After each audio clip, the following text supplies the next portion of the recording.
আল্লাহ বলে যেই কাজ কুকুর করে না, যেই কাজ হায়াওয়ান করে না, যেই কাজ জানোয়ার করে না, ওই কাজ তুমি মানুষ হয়ে করার কারণে তুমি কুকুর, শুয়োর, জানোয়ারের চাইতেও নিকৃষ্ট। ঠিক কিনা ধরে বল?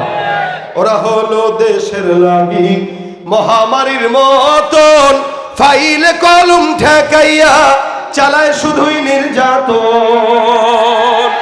ওরা হলো দেশের লাগি মহামারীর মতন, ফাইলে কলম ঠেকাইয়া চালায় শুধুই নির্যাতন। ঘুষের টাকায় ওদের বুড়ি, ঘুষের টাকায় ওদের বুড়ি করে যে টান টান। ওরা শিক্ষিত শয়তান, ওরা শিক্ষিত শয়তান, ওরা শিক্ষিত শয়তান, ওরা শিক্ষিত শয়তান। ঠিক কিনা? দুর্নীতির ওই আখড়ায় বসে, দুর্নীতির ওই আখড়ায় বসে জাহির করে জ্ঞান, কলম দিয়ে কামায় টাকা ধরে সাধুর ভান। ওরা শিক্ষিত শয়তান, ওরা শিক্ষিত শয়তান, ওরা শিক্ষিত শয়তান, ওরা শিক্ষিত শয়তান। শিক্ষাঙ্গনের দিকে ভাইরে দেখো না চোখ মেলিয়া, ছাত্ররা সব বই ছাড়িয়া আছে শুধু প্রেম লইয়া। আবার অস্ত্র সেতু সঙ্গের সাথী, অস্ত্র সেতু সঙ্গের সাথী হইতে মাস্তান। ওরা শিক্ষিত শয়তান। কি? ওরা শিক্ষিত শয়তান, ওরা শিক্ষিত শয়তান, ওরা শিক্ষিত শয়তান। পীরগিরি আর মাজার পূজা চলছে দেশটা জুড়িয়া, শিরকি আর ভণ্ডামিতে দেশটা গেছে ভরিয়া। পীরগিরি আর মাজার পূজা চলছে দেশটা জুড়িয়া, শিরকি আর ভণ্ডামিতে দেশটা গেছে ভরিয়া। গাজার কলকি টান মারিয়া, গাজার কলকি টান মারিয়া দেখা হাজার শান। ওরা শিক্ষিত শয়তান, ওরা শিক্ষিত শয়তান, ওরা শিক্ষিত শয়তান, ওরা শিক্ষিত শয়তান। ঠিক কিনা? উলাইকা কাল আনআমি বাল হুম আদাল। আল্লাহ বলে সব কুকুরের মতো, হায়াওয়ানের মতো, জানোয়ারের মতো, শুয়োরের মতো, বরং তার চাইতেও কি খারাপ। কারা কারা? যারা সমাজে মুসলমান দাবি করেও ঈমান আনে না, নামাজ পড়ে না, রোজা রাখে না, যাকাত দেয় না, ইবাদত করে না। ইবাদত করব আমরা, আল্লাহ পাক আমাদের ইবাদত গ্রহণ করবেন, আল্লাহর কোনো ইবাদতের দরকার নাই। কিন্তু হ্যাঁ, ছোট্ট একটা ইবাদত আল্লাহ নিজে করে, যেটা আল্লাহ পাক কোরআনে স্পষ্ট বলেছেন। আল্লাহ বলেন ইন্নাল্লাহা ওয়া মালাইকাতাহু ইউসাল্লুনা আলান নবী। নিশ্চয়ই আল্লাহ আর আল্লাহর ফেরেশতা ওই আল্লাহর হাবিব পয়গম্বর মুহাম্মদুর রাসূলুল্লাহ সাল্লাল্লাহু আলাইহি ওয়াসাল্লামের উপরে দুরূদের আমল করে। সুবহানাল্লাহ। কে করে? আল্লাহ আর আল্লাহর ফেরেশতা। এটা আল্লাহ পাক স্পষ্ট কোরআনে বর্ণনা করেন। শুধু তাই না, আল্লাহ পাক বান্দাকে আদেশ দিয়ে দিবেন, ইয়া আইয়ুহাল্লাযীনা আমানু সাল্লু আলাইহি ওয়া সাল্লিমু তাসলিমা। এ মুমিন, তোমরা ওই নবীর উপর দুরূদের আমল করো। কেন? রাসূল বলেন, কেউ যদি জান্নাতে আমার পাশে থাকতে চায়, কেউ যদি জান্নাতে আমার পাশে থাকতে চায়, এই যে পাশের ঘরে, রাসূল সাল্লাল্লাহু আলাইহি ওয়াসাল্লাম বলেন আউলান নাসি বিয়াউমাল কিয়ামা, যেই ব্যক্তি সবচেয়ে আমার নিকটে কিয়ামতের জান্নাতে থাকতে চায়, আকসারুহুম আলাইহি সালাহ। কারা থাকবে? যারা দুনিয়ার জমিনে সবচেয়ে বেশি দুরূদের আমল আমি রাসূলের উপরে করবে। যে ব্যক্তি রাসূলের উপরে দুরূদের আমল করবে বেশি, আল্লাহর নবী বলেন সে আমার পাশের জান্নাতে একসাথে আমার সাথে থাকবে। সুবহানাল্লাহ। এখানে আমরা অনেক মানুষ আছি, জিকির আজকার করি, অনেক ইবাদত বন্দেগী করি, কিন্তু আমরা জানি না নবী করিম সাল্লাল্লাহু আলাইহি ওয়াসাল্লামের জিকির, রাসূলের নামের দুরূদের বরকত আল্লাহর কাছে সবচাইতে বেশি দামি। কেন? আল্লাহর হাবিব সাল্লাল্লাহু আলাইহি ওয়াসাল্লাম এই কথাও বলেন, কোন বান্দা যখন আমি রাসূলের রওজার সামনে এসে সালাম দেয়, ইয়া রাসূলুল্লাহ আসসালামু আলাইকা ইয়া রাসূলুল্লাহ আইয়ুহান নবী, এই কথা বলে যখন কেউ সালাম দেয়, নবী বলেন আল্লাহ পাক আমার ভিতরে রূহ দিয়া দেয়, তো আমি বান্দার সালামের জবাব আমার জবান দিয়া নিয়ে নেই। সুবহানাল্লাহ। এরকম একজন বুজুর্গ আহমদ কবির রিফাই একজন নামে ছিলেন, যে 550 হিজরিতে নবী করিম সাল্লাল্লাহু আলাইহি ওয়াসাল্লাম রওজায় গেছেন হজের সফরে। এই হজের সফরে যখন উনি যান, সফরে যাওয়ার পরে রাসূলের রওজায় সালাম পৌঁছানোর জন্য দাঁড়াইছেন। উনি দাঁড়ায় রাসূল সাল্লাল্লাহু আলাইহি ওয়াসাল্লামের কোনো না কোনো ভাবে সে বংশ ছিল, রাসূল সাল্লাল্লাহু আলাইহি ওয়াসাল্লামকে ডাক দিয়া বলতেছেন, আসসালামু আলাইকা ইয়া নবী আল্লাহ। তো বারবার সালাম দিতেছে আর বলতেছে, ইয়া রাসূল আপনি আমার সালাম গ্রহণ করেন।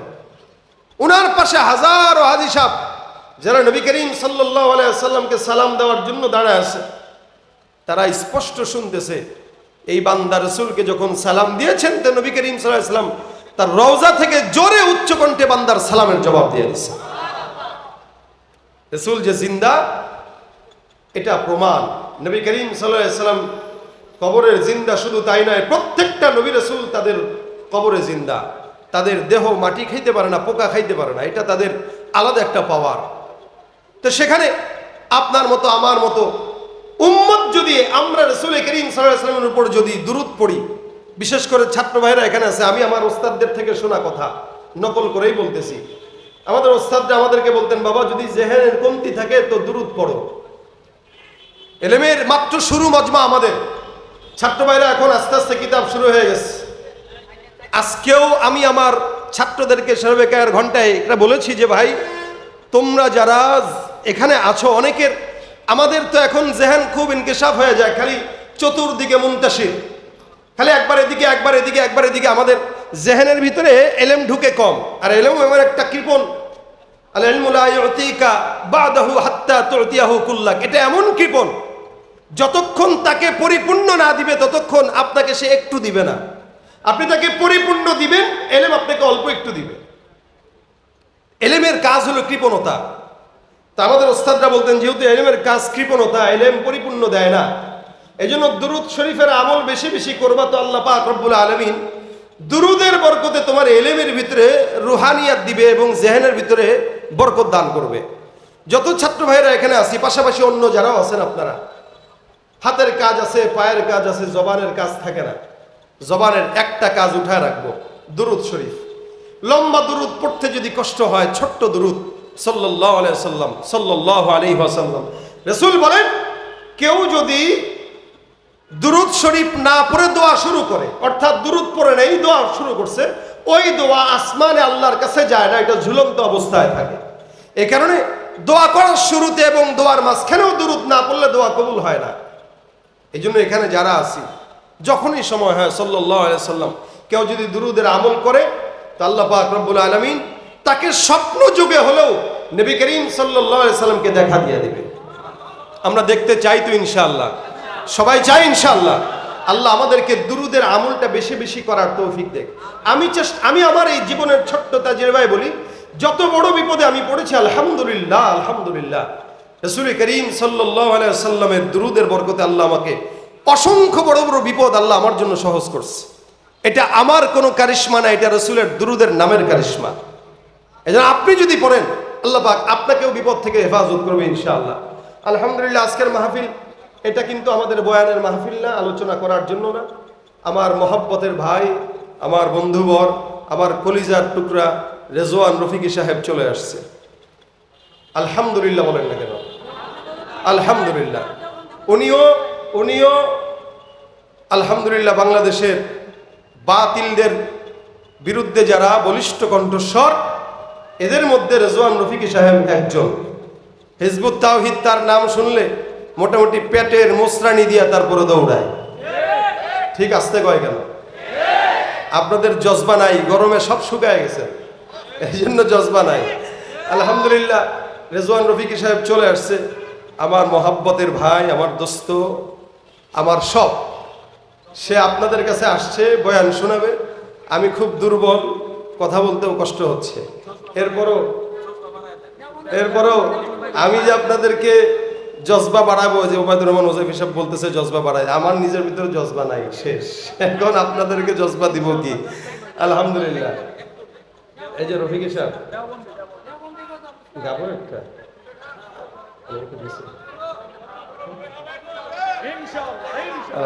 কি গাবো বলেন? গলায় জোর নাই, শরীরে ওজন নাই। এরপর যেটা গাইতে বলতেছে এটা গাইতে জোর লাগে।